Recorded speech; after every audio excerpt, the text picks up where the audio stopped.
นี่พี่น้องไงมื้อนี้เนาะเอ้ยเพิ่นว่าอยากให้ทางน้องปลามีตัวนี้ไว้ให้เพิ่นเอาน้ำไว้ในเฮือนครัวเพิ่นตัวนี้เอาไว้อันใส่ข้าวสารเนาะเวลาน้องเพิ่นสีข้าวสีหยังมาได้ให้ใส่นี้เอาเป็นสอบก็ได้30สอบละ30เขาเอามาได้ซำใดก็เอาซำนั้น อันนี้เอาบานประตูมาให้เพิ่นก่อนมื้อนี่เดี๋ยวสิบนมาใหม่อีกพี่น้องเลยนะหมดแค่กล้องเลยเนาะสบายดีเด้อเนาะสบายดีเด้อ อันนี้เอานี่ไว้ใส่อันข้าวสารเจ้าเด้อไว้เวลาเจ้าได้ข้าวสารในเฮือนเอาตัวนี้กวบไว้ตัวนี้เอาไว้อันบัดของครัวเจ้าแล้วไว้เอาน้ำใส่ไว้ล้างถ้วยล้างบวงเนาะเวลาเจ้าต่อไม่ฉลาดนี่นะเห็นส้นนี่ได้เนาะส้นเสานี่ได้นึงเนาะก็ส้นเสาเลยเห็นเพราะว่าเขาบ่ได้อันนั้นน่ะแบบว่าภาษาคำว่าโซ่เสาเด้อตัวโชว์เห็นเสาว่าซั่นซะตัวนั้นเฮ็ดขอบนะเฮ็ดขอบมันเลยโดยนี่ก็สิเอาปูนจักประมาณจักสอบไอ้วะประมาณ3ได้บ่น่าสิเทมานี่นะให้มันสุดอันนี้นะตัวนี้บ่ให้เทตลุบลงก็ได้บ่ให้มันซ้ำกันก็ได้บ่ให้มันเพียงกันครับมันหอบมัน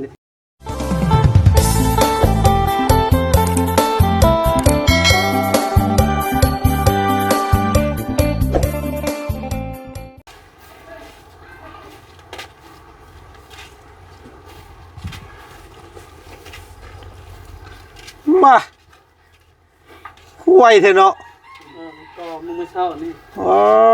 โตมาบัดนี้แล้วเลยพี่น้องเอ้ยไวปานโกหกตัวนี่เนาะบ่ว่าสิงานเทงานก่อเพิ่นถนัดเด้อบาดนี้พี่น้องเอ้ยเนาะ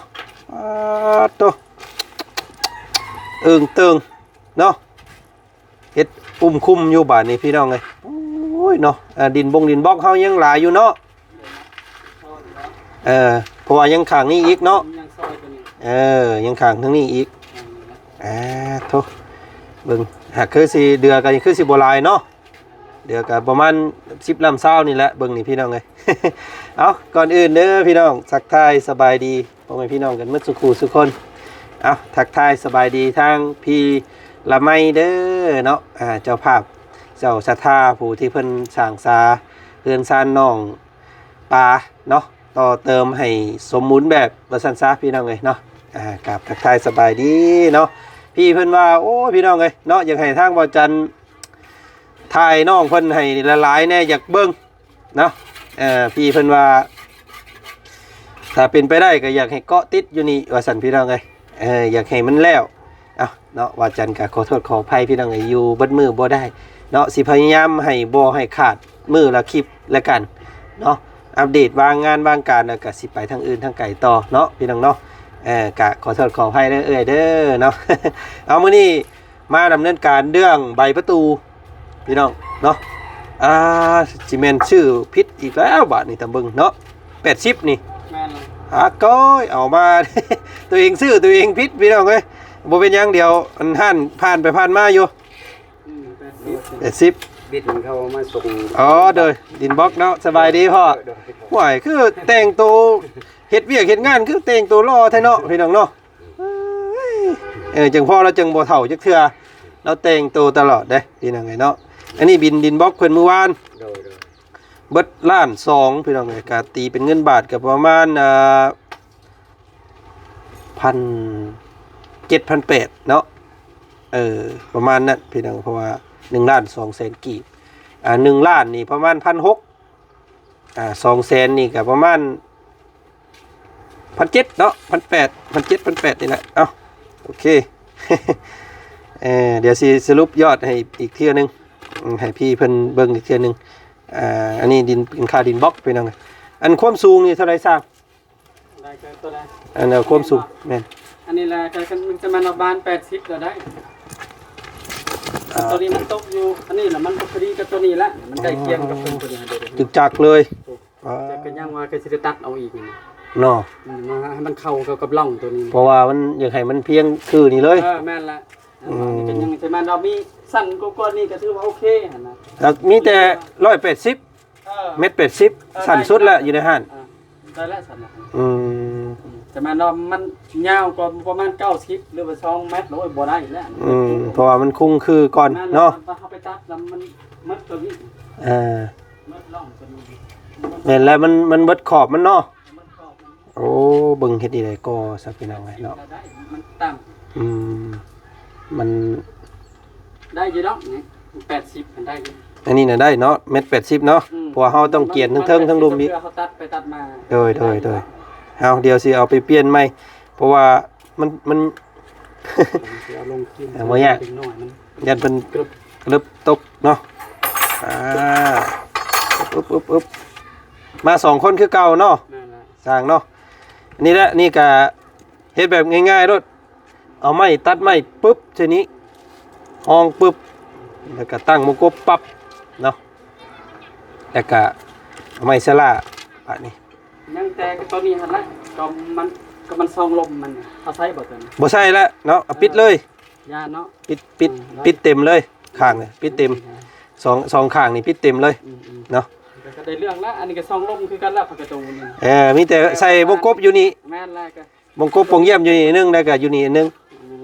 พี่เพิ่นว่าอยากให้มันอยู่ข้างเดียวเลย ก็ซ้ำกันกับซองลมคือกันละอันนี้ซองลมอีก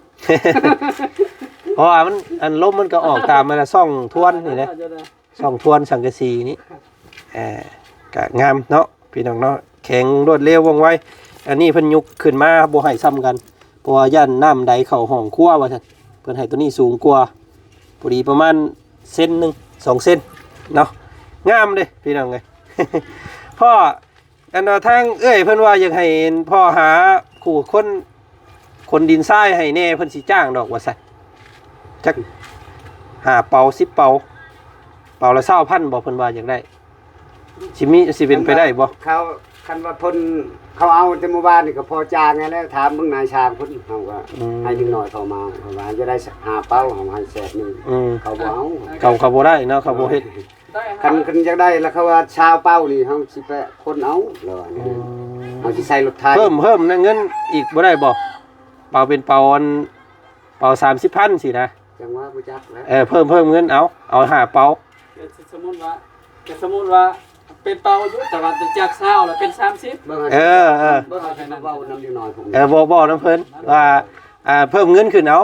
เนาะอันมันน้อยแต่ว่าเฮาเพิ่มจำนวนเงินเอา จาก20เป็น30 เพราะให้มันดินมันเบิดนี่นะให้สร้างเพิ่น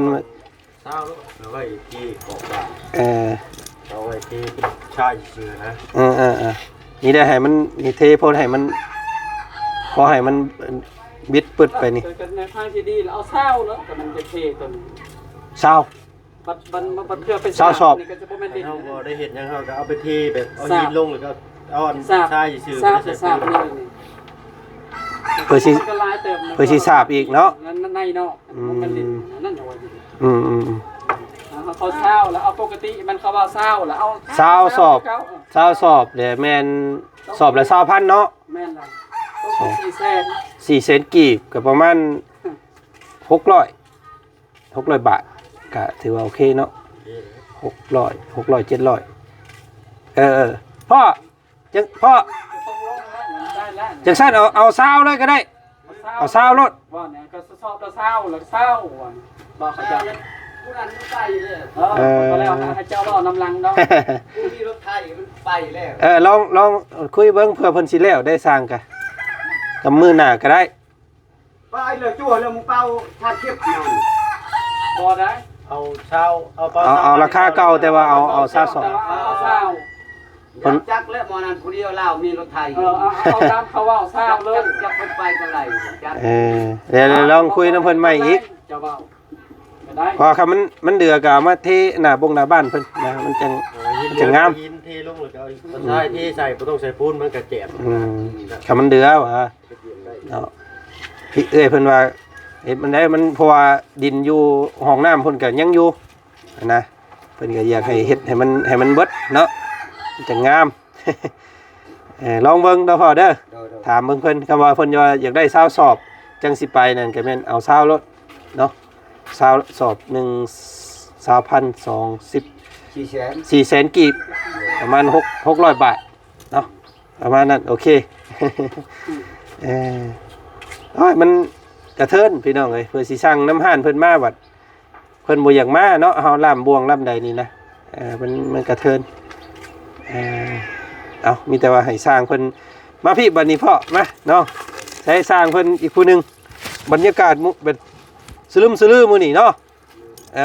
น้องปลาไปใส่แล้วพ่อเอิ้นเพิ่นมาอยู่น้องปลา น้องปลามาแน่มีของมอบให้น้องเพิ่นมื้อนี้พี่น้องนี่เอาไว้ได้เอาไว้ไปใส่โอ้ซื้อขนมมาให้เอาไว้กับนุ่มเนาะเอาไว้ให้เอาไว้นี่เด้ออันนี้เป็นให้เอาไว้อันนี้ให้ลาบซีน โดย มีทั้งสุกทั้งดิบแล้วก็M100ให้สร้างนี่พี่น้อง ไว้ย่อสร้างตอนเที่ยง โดย สร้างเพิ่นยันว่ากินแต่แนวอันนั้นยันเพิ่นเมื่อยเนาะเอาอาหารมาให้เพิ่นก่อนมื้อนี้ มื้อนี้ก็พอจืดแนวนั้นไข่เป็ด หาหนู บ่แล้วบ่จืนก็อย่าเอาตัวนี้ให้เพิ่น โดย ลาบสุกลาบลิบให้พญาติท้องเพิ่นในว่อนบัว นี่พี่น้องไงมื้อนี้เนาะเอ้ยเพิ่นว่าอยากให้ทางน้องปลามีตัวนี้ไว้ให้เพิ่นเอาน้ำไว้ในเฮือนครัวเพิ่นตัวนี้เอาไว้อันใส่ข้าวสารเนาะเวลาน้องเพิ่นสีข้าวสีหยังมาได้ให้ใส่นี้นะมันจังบ่ตกบ่เฮียโอ้พี่เพิ่นละเอียดดีๆเลยพี่น้องนะได้ซอยแล้วก็อยากให้มันงามว่าซั่นนี่ผ้าปิดอันนี้ไว้น้ำไปล้างถ้วยล้างบวงน้องเพิ่นอยู่ในห้องเฮือนตัวนี้นะก็ถือว่าแพงได้พี่น้องเอ้ยน้องมีแต่สีดำสีอื่นบ่มีในห้านเพิ่นนะพี่น้องตัวนี้500,000กีบ500,000ก็ประมาณ800ฮะ อันนี้300,000ประมาณ500ตัวนี้นะพี่น้องเนาะก็มีแต่เนี้ยแพงๆทั้งนั้นเลยมาสร้างมาหามเอาใบบูเมนตัวนี้บูเอาลงตัวนี้อ๋อ แต่ว่าให้มันได้เป็นเบาเดี๋ยวบอกพี่เจ้าเด้อ อันที่เอาขึ้น ครึ่งนึงในน้อยนึง มันน้อยตัว มันทับเองรถไทยพอมันเราจะตาเปล่ามันว่า เอาไปสอบก็ได้30สอบได้30เขาเอามาได้ซ้ำใดก็เอาซ้ำนั้นอันนี้เอาบานประตูมาให้เพิ่นก่อนมันนี่เดี๋ยวสิบนมาใหม่อีกพี่น้องเลยนะหมดแค่กล้องเลยเนาะ เนียนงามๆเลยได้พี่น้องเลยเนาะแบบบ่มีมุงติแล้ว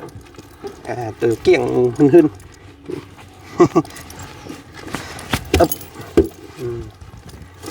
อันนี้เพิ่นว่าได้กระมังมาให้น้องเพิ่นซักเสื้อตัวนี้เนาะซักเครื่องซักของบ่เห็นหน้าเอาไว้โดนแต่เอิ้นเอาไว้มาเนี่ยอยู่พี่มาพี่มาสบายดีป้าลุงกันไว้น้องปลาเอานี่ก่อนนู่นสบายดีเด้อเนาะ สวัสดีเด้อ อันนี้เอานี่ไว้ใส่ข้าวสารเจ้าเด้อไว้เวลาเจ้าได้ข้าวสารในเฮือนเอาตัวนี้กวบไว้ตัวนี้เอาไว้บัดของครัวเจ้าแล้วไว้เอาน้ำใส่ไว้ล้างถ้วยล้างบวงเนาะเอาที่ไว้สบายดีสบายดีเนาะโอ้ย แล้วเบาซื้อนมกับขนมมาให้เด้อ ขอบใจ เป็นยังตาเป็นยังน่ะคือเปียกบ่ให้บ่โอ้ยนะโอ้ยเด็กพึ่งบ่จักนี่มีพึ่งเด้ปุ๊บตัวนี้ตัวนี้เอาไว้พอตัวนี้มันยาวโพดเดี๋ยวสิไปเปลี่ยนใหม่อีก มัน นะ ใช่เลยเหรอ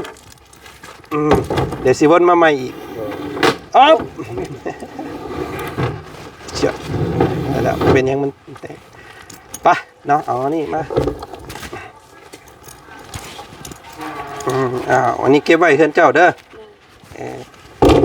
ของครัวแล้วก่อนจังนั่นน่ะเนี่ยยากแต่ว่าน้ำนี่แหละเนาะยากน้ำนี่แหละเอาขึ้นไว้ทั้งนั้นเลย ได้ใช้น้ำรวมน้ำตัวนั้นแล้วขาดน้ำตัวนั้นอุ้ย เนาะ มีไฟประตัดแล้วน้ำจืดกอตัวนี้ ไก่เด้ พอได้จะใส่น้ำนี้เนาะ โดย หิวเอาขึ้นไว้ทั้งเฮือนก่อน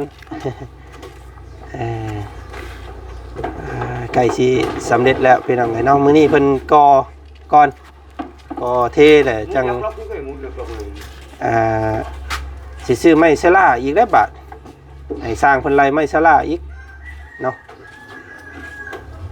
มันสิยากบ่สร้างมันบ่ยากบ่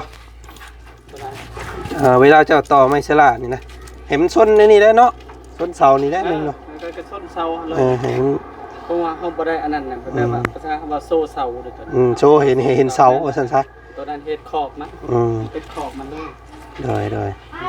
ไม้สลากะเดี๋ยวสิทำทางพี่เพิ่นก่อนเอาสีแบบเดียวกันนี่แหละมันจะเข้ากันเนาะ แม่นแล้ว ถ้าเอาสีอื่นมันสิบ่ตัดกัน มันเข้ากันเลย กำลังเลยสีผ้า สีฟ้าคือเก่าพออยู่เนาะอันดินบล็อกเนาะพอดินบล็อกให้เจ้าไล่ไม้สลาเด้อ ไม่แค่กระสลานะมึงนะมึง ลองเบิ่ง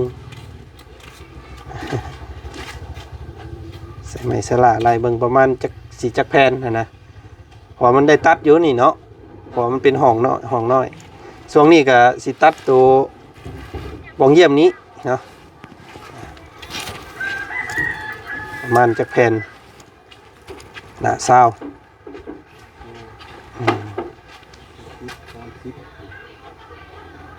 งามเลยพี่น้องในห้องครัวเราเนาะฮอดบ่ซาวแผ่น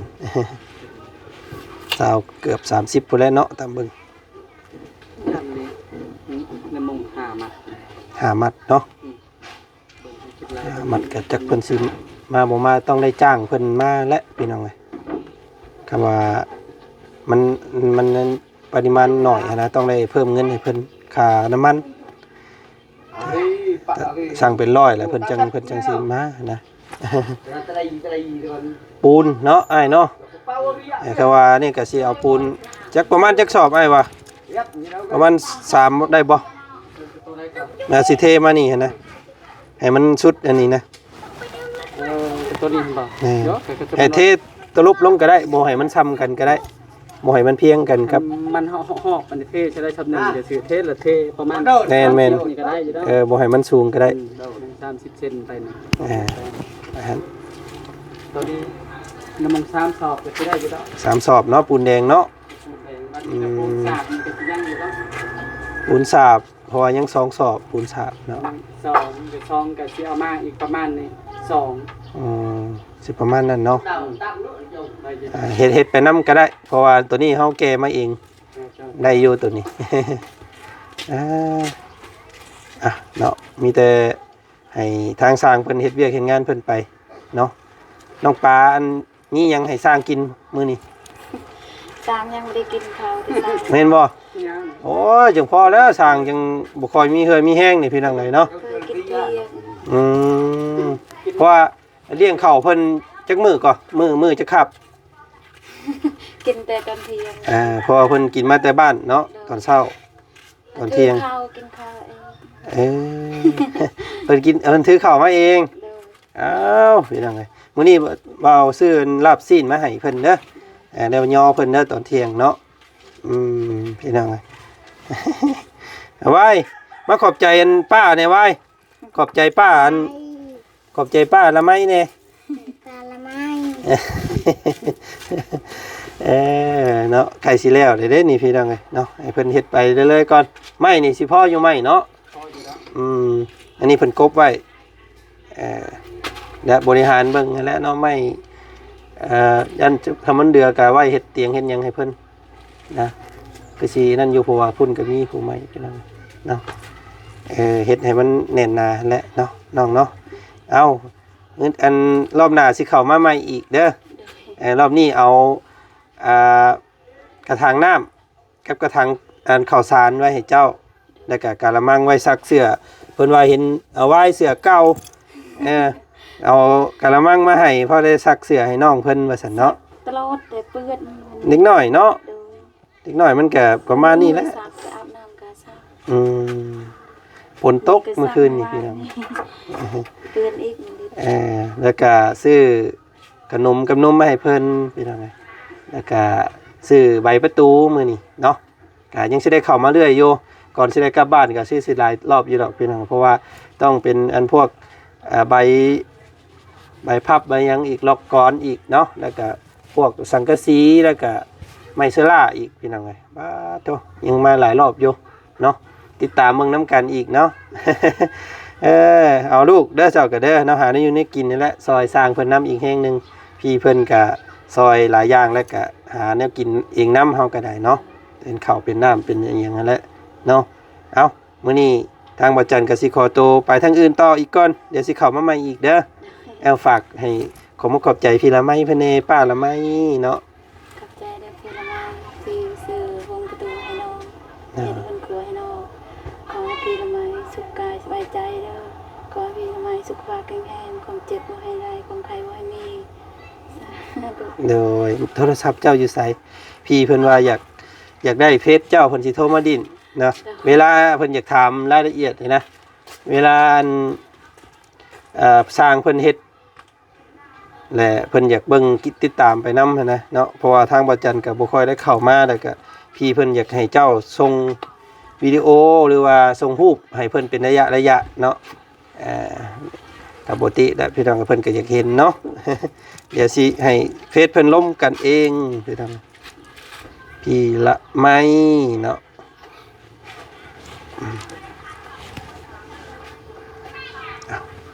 เข้าเฟซเจ้าเลยเดี๋ยวสิแอดเป็นหมู่เพิ่นให้เพราะว่า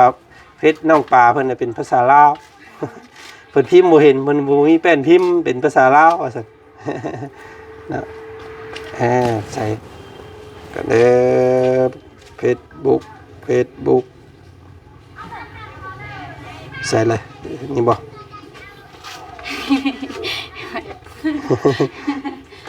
กันเด้อสาวอันไหนสาว101บ่พี่น้องเอ้ยเนาะซื้อเพจเพิ่นนะปึ๊บสาว101นี่เด้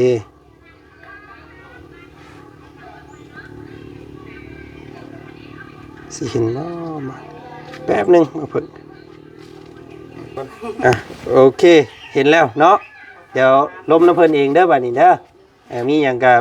ถ่ายเป็นวิดีโอให้เพิ่นก็ได้หรือว่าถ่ายเป็นรูปก็ได้เนาะเอ้าจะลุยบ่โอ้เอาเลยจะลุยจะลุยยำซื้อลาบซีนมาให้เพิ่นมื้อนี้พี่น้องเอ้ย กินน้ำกัน เลยบ่กินเรียบร้อยแล้วกินกับมีเมื่อกี้นี่พี่น้องเอ้ยเนาะเอาขอเวลาอีกบ่โดนพี่น้องเอ้ยใกล้แล้วใกล้สิแล้วเนาะพี่น้องเนาะใกล้สิสมบูรณ์แล้วแหละเอามีแต่ให้เพิ่นขึ้นโครงหลังคาให้เพิ่นวัดสังกะสีซื่อๆให้มันครบแล้วจังสิกลับบ้านนะรอบนี้ก็ได้พี่น้องให้พยายามให้มันครบเนาะเดี๋ยวให้น้องๆเพิ่นคนแห่ทรายขึ้นมาอีกเนาะเพราะว่ามันยังบ่เบิดสิให้มันเบิดนั่นแหละว่าซั่นๆให้มันปรับแถวนี้นำกับมันเดือก็เอาดินทรายมาใส่เลยเอาดินเอาหินใส่มันจังบ่โลมเฮือนเจ้าเนาะงามได้บาดนี้พี่น้องเอ้ยเนาะคักอ๋อลึไปซึ่งท่านมื้อนี้ไปก่อนทางอื่นต่อก่อนเด้อเดี๋ยวสิเข้ามาเยี่ยมเบิ่งใหม่อีกเนาะส สบายดีเนาะโอ้ยนั่งไงโอเคเอามื้อนี้ก็ทางบ่จันมาเป็นสะพานบุญให้ทางพี่ละไม้เพิ่นคือเก่าพี่น้องเด้อเนาะเอาจังใดก็ถ้ามันสุกมันซ่าถ้าทายน้องเพิ่นได้แค่มื้อละคลิปมื้อสองก็กราบขอโทษขออภัยพี่เพิ่นหลายๆเนาะเอามื้อหน้าติดตามนํกันพี่น้องก็สิเบิ่งน้องเพิ่นไปเรื่อยๆนี่แหละเนาะจังใดก็เบิ่งชมพร้อมๆกันมาอีกเดี๋ยวเมื่อเปลี่ยนใบประตูให้เพิ่นใหม่ก่อนมื้อนี้ไปก่อนเนาะบ๊ายบายลูกหล่ะเนาะอย่าดื้อเด้อใหญ่มารอเลยนี่พี่น้องไงคุณเนาะขี้โคงหลังคมเนาะไปซะเนาะพี่น้องขอบคุณบัสกุสุคนที่ติดตามนะครับชมคลิปนี้จนจบเนาะเอาจังใดกะขอให้สุขหมานร่ำรวยบัสกุสุคนรักษาสุขภาพเด้อพี่น้องเด้อเนาะไปทางใดกะถือล่มถือหมวกถือผ้ากันฝนไปน้ำในช่วงนี้ใกล้หน้าฝนเข้ามาแล้วเลยพี่น้องเอ้ยเนาะไปสบายดีขอให้พี่น้องบัสกุสุคน